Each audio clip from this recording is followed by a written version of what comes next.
সবথেকে বড় প্রবলেম হয় যে মাথার যন্ত্রণা হয়, বসে থাকলে মাথা ঘোরে, দাঁড়িয়ে থাকলে মাথা ঘোরে, হাঁটাচলা করলে পরে লোকে চোখে অন্ধকার দেখে। এখন অন্ধকারটা কখন হবে সেটা তো কেউ জানে না। হয়তো আমি সিঁড়ি দিয়ে নামছি, আমি যে রাস্তা ক্রস করছি, হঠাৎ অন্ধকার হয়ে গেল। Risk factor actually. এই জন্য সার্ভাইকেলটা হচ্ছে সবথেকে বেশি রিস্কি ডিজিজ, আমরা এটা এই জন্য বলা হয়। আর সার্ভাইকেলের থেকে অনেক সময় হার্ট অ্যাটাকেরও প্রবলেম আসতে পারে।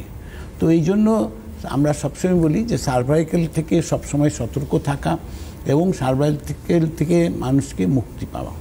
কারণ মুক্তি না পেলে কিন্তু এটা যখন তখন যে কোনো অঘটন ঘটতেই পারে। কিন্তু আজকে রঙ্গোলি আয়ুর্বেদিকে যারা আজকে আপনারা সার্ভাইকেল স্পন্ডালাইটিস নিয়ে ট্রিটমেন্ট করেছেন বা করছেন, তারা কিন্তু প্রত্যেকে আজকের ডেটে সুস্থ আছেন, ভালো আছেন, এই জায়গা থেকে, এই সমস্যা থেকে বেরিয়েছেন। বহু মানুষ আছে যে কলার পরে বছর বছর ধরে ঘুরছেন, কিন্তু তারা কিন্তু যখনই কলার খুলছেন তখনই তার প্রবলেম চালু হয়ে যাচ্ছে। তো সেটা তো প্রপার ট্রিটমেন্ট হলো না। কিন্তু রঙ্গোলি আয়ুর্বেদিকে কিন্তু সেইখান থেকে মানুষ আজকে মুক্তি পেয়েছে যে না, আমার আর কলার পড়তে হচ্ছে না, আমার ঘাড়ের যে ব্যথা ছিল, আমার মাথা ঘুরছিল, আজকে আমার মাথা ঘুরছে না। এই প্রবলেমসগুলো থেকে মানুষ আজকে বেরোতে পেরেছেন। তো এই জায়গার জন্যই রঙ্গোলি আয়ুর্বেদিক আজকে মানুষের একটা সুস্থ পথ চলার রাস্তাটাকে দেখিয়েছে। তো সার্ভাইকাল স্পন্ডিলোলিসিসের মতো যদি কঠিন রোগও আপনার হয়ে থাকে, আপনার পাশে আপনার সঙ্গে কিন্তু রঙ্গোলি রয়েছে। আজকে আপনারা এটা অনুষ্ঠানে দেখছেন, আপনারা সরাসরি ফোন ইন প্রোগ্রাম, আপনারা ফোন করুন আমাদের সঙ্গে সরাসরি কথা বলার নাম্বার দেখুন যাচ্ছে, সরাসরি কথা বলুন বলে, সেটি হচ্ছে এই নাম্বারটি যাচ্ছে 6292242341, 6292242342। এই নাম্বারে আপনারা ফোন করুন। যারা নতুন দেখছেন অনুষ্ঠান তারাও ফোন করুন। হয়তো দীর্ঘদিন ধরে আপনি কোনো না কোনো রোগে ভুগছেন, সেটা আপনার পায়ের নখ থেকে মাথার চুল যে কোনো রোগ হতে পারে। আবার তার পাশাপাশি আপনারা যারা অলরেডি রঙ্গোলির হাত ধরেছেন, ভালো আছেন, ভালো থাকছেন, আপনারাও ফোন করুন। আপনাদের জন্য কিন্তু উপহার থাকছে আমাদের তরফ থেকে। সার্ভাইকাল স্পন্ডিলোলিসিসের পাশাপাশি কিন্তু লাম্বার চলে আসছে, মানে স্পন্ডিলোলিসিসের আর একটা দিক। লাম্বার স্পন্ডিলাইটিস অ্যানাদার একটা ক্রিটিক্যাল প্রবলেম, কিন্তু এটা রিস্কি নয়, কিন্তু এটাও একটা কষ্ট এবং বেদনাদায়ক একটা প্রবলেম। কেন বেদনাদায়ক আছে? যে মানুষ হাঁটতে পারে না।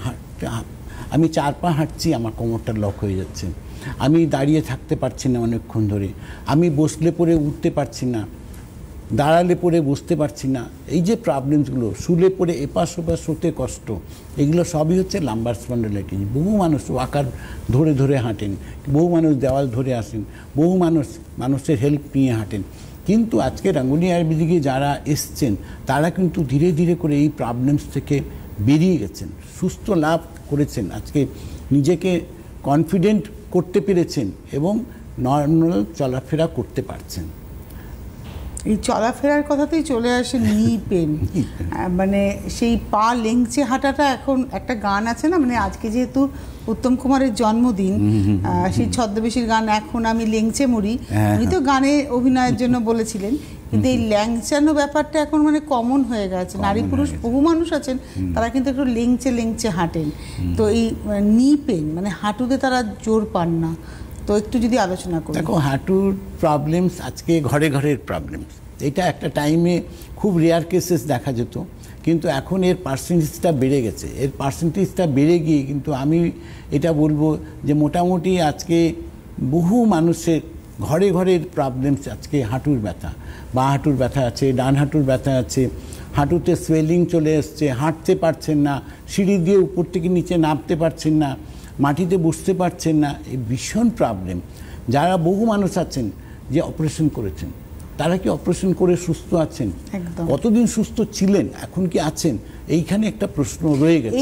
এই অপারেশনের কথা কিন্তু লাম্বারেও হতে পারে, আপনার সার্ভাইকালও হতে পারে, হাঁটুও হতে পারে, সব জায়গায় হতে পারে, ফ্রোজেন শোল্ডারও হতে পারে। Frozen shoulder. নমস্কার।